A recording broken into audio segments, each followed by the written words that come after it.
love to understand, given that you have so much expertise in the real estate space, like what are you seeing right now? What is your advice to people who are aspiring to purchase some property? Should they do that right now? Should they wait? Like, what are you seeing right now? Okay. So it's hard to give a broad range feedback on the real estate market in the US because it is very localized. It's very individualized. And to look at Manhattan like the US is just wrong. It is an island on its own. It's one of the most international cities in the world. It's the largest secondary home capital of the world. At its high point, 26% of the condos sold in the city are to international buyers. So the market in New York, I can speak to, is in a very wait and see space. Actually, overall, 25 was a good year. So since COVID, it's sort of been gradually getting better and better and better. We're at an all-time sort of inventory low. There's not much on the market. Political climate, not so great. A little too divided. Prior mayoral elections were won with 60 to 70% margins. This was a straight 50-50. So not easy. A lot of people don't know what to expect. Interest rates are still high. Don't forget that just 6 years ago, they were like 2%. So anyone who's locked into that kind of rate is not selling. And now they're high. And the cost of living in New York has gone up. So, monthly real estate taxes and operating expenses for building are high. And so in many cases, you're literally paying as much to buy. So like I have a friend who rents a loft in Soho for 20 grand a month. He's like, okay, you know what? I have some money. Like I'll buy a loft for $8 million or whatever. By the time you add common charges, taxes, you're at like 16 grand. So he's like, okay, so now I'm spending 8 to pay 16. And then he wants to borrow money. He's now at like 25. So it's like, it literally is, he's paying $8 million to spend more than he already is on rent for the same exact product. Having said that, Manhattan is one of the healthiest real estate markets that exist because it's an island. And so it'll always balance itself out. In terms of broad range home ownership, I would just say that like we have somehow pigeonholed and named it the American dream, but it eludes a lot of people. It's something, it's very evasive. It is something that if you really want, you need to actually start thinking about it at a very young age to prepare for it. Otherwise, you will be like me, renting a lot. And like a lot of, by the way, like 70% of New Yorkers actually renting. Is that a bad thing? Like, what do you... Right. So there used to be this stigma about it. Like, it's bad. I shouldn't be renting. I actually was just like doing research, like places like Switzerland, like people have so much more disposable income because they all rent. Look, we have this thing, it's sort of built into the Constitution, like the right to own land and the right to bear arms to defend my land. So there is something that's sort of ingrained in us as Americans that we have to own something so that no one can take it away from us. But in terms of actual lifestyle and building wealth, you in many ways might be better off using your money to live life, go out, invest, build a business, than home ownership. But it's riskier. Depends on your age, I would say. So for example, I just said I lost money investing in this team and building it. That is okay. I'll make that money back. Had I bought real estate, I probably would have made some money. So I would say it's a very stable investment and has a good burn rate. So unlike, a stock that you'll look at and one day it could just crash or you could be down like 20 or 30%, your home's not going to drop by 20 or 30% in a day, ever. That'll never, ever happen. There'll be ebbs and flows in its value, but it'll never plummet. And on top of that, you get to use it every day and enjoy it. So in terms of like a happy, stable, long-term investment, it's fantastic. But I don't know, it's a good question. I'm Jewish, and Jews historically in Europe for many years were never allowed to own land. And so because they couldn't own land, they owned businesses. And owning businesses ultimately proved to be helpful to the culture and to sort of surviving and getting out of bad situations, and that it was able to, they were able to build banks and, real businesses with staying power. But that was because they were excluded purposely from home ownership. And then if people want to get licensed or be brokers. That's another sort of part of the question that I get all the time. It's not what you see on TV. That's the good stuff. No one wants to watch me on TV, having long, boring phone calls or walking into a, crappy walk up with roaches. But that is part of starting in the business. And I think that, the pandemic, a lot of people thought like, okay, I'm going to make online content, or I'll be a broker, or I'll do only, whatever it is. Before you jump into that, do you actually love sales? Do you actually love real estate at all? And answer those questions before you actually just go and get a license, which is a very easy thing to get. Mm-hmm. It's a hustle. It's definitely a hustle. It's a really hard job. Yeah. Every real estate agent that I know is working like long hours every day, 7 days a week.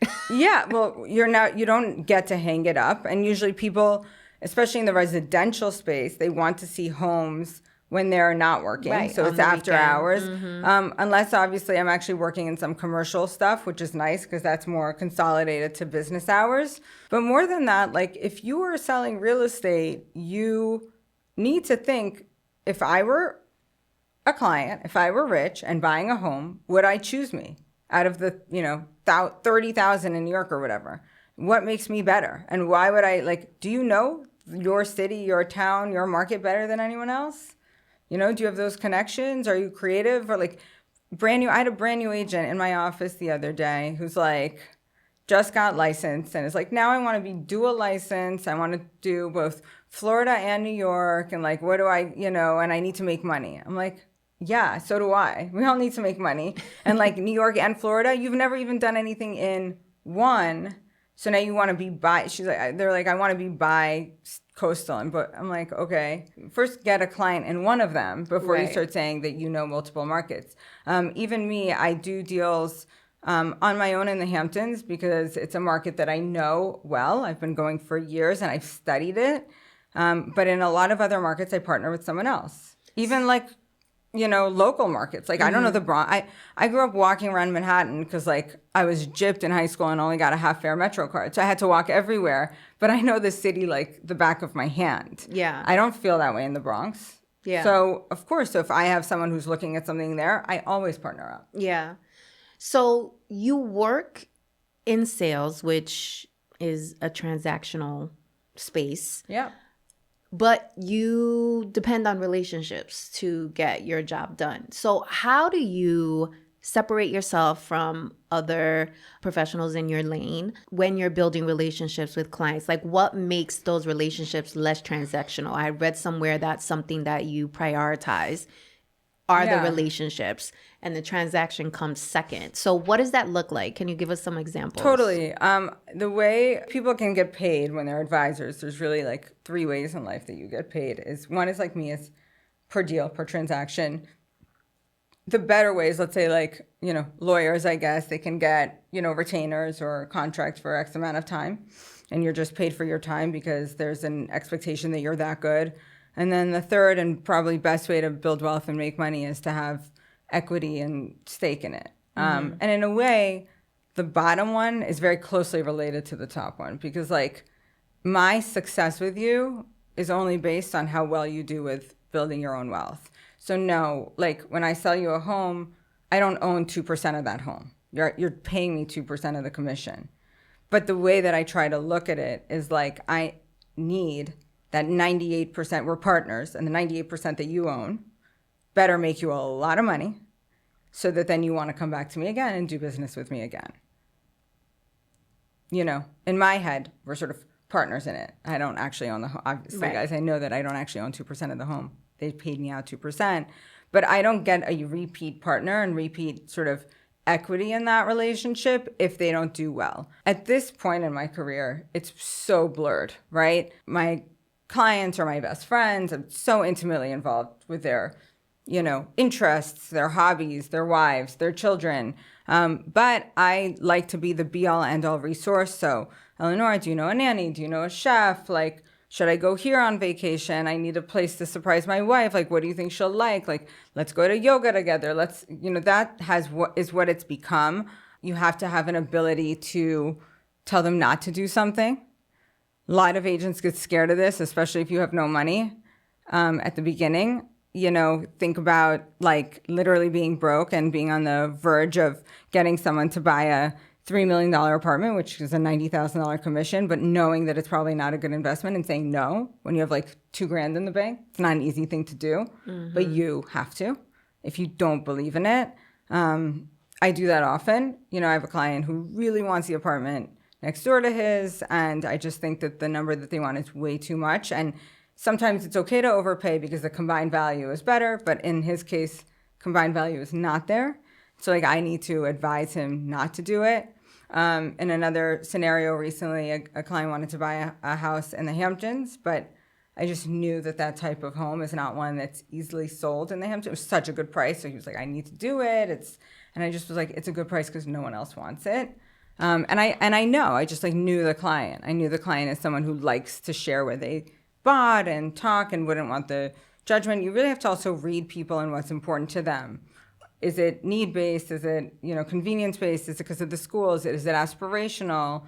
Are they buying it more for one partner versus the other? What's the use going to be? And that sort of helps you determine what they want. And then like what sort of their nature is. Do they like being in control? Do they need to be the big shot with the biggest apartment with smaller, units in the building? For example, this sort of comes up like, do I want to be the penthouse on top of a bunch of small apartments, or do I want to be the smaller apartment in a building with all heavy hitters and that club? You kind of just have to read people's nature, desire, what motivates them.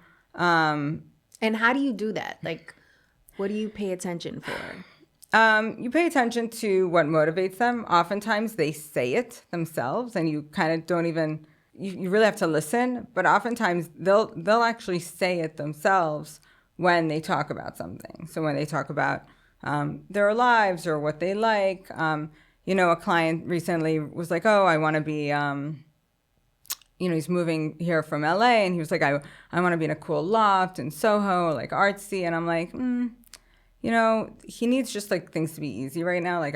I was reading more, he needs a high-rise building and views and concierge and amenities. And even I was saying as we were showing, he's like, I actually think my kids, my kids I want them to come visit me. So like, I definitely need to have like a pool and gym and all this stuff in the building so that they come visit me. I'm like, what artsy Soho loft has a pool? So I'm like, he literally just said it himself. Yeah. He just doesn't know. So what I'm hearing is the way you build the trust and the relationship outside of the transaction is you listen. You ask good questions. Listen, you observe, you ask good questions. You observe, you ask good questions, pay attention to detail. You read reaction. Also for me, there's no waste of time. I think sometimes people need to be educated on the market. They need to know what they don't want to know what they do. And so it's okay to show them sort of different options and perceive, as long as I see value in it, I can see value in a cool loft and in a high-rise luxury building. Yeah. As long as I get it for you at the right price, I'll get you out of it. My job is, if you call me a month later and say, this is not for me, you are in at such a good price that you're going to walk away clean. Mm-hmm. You can change your mind. But aside from that, I want to watch them in each of those spaces. Right. Husband, wife, how they react, Look, I've been doing it for so long that it is second nature. It's probably a skill that you have to hone. But yeah, there are ways. Do you find yourself the same way you read clients, the same way you read men in your personal life? Good question.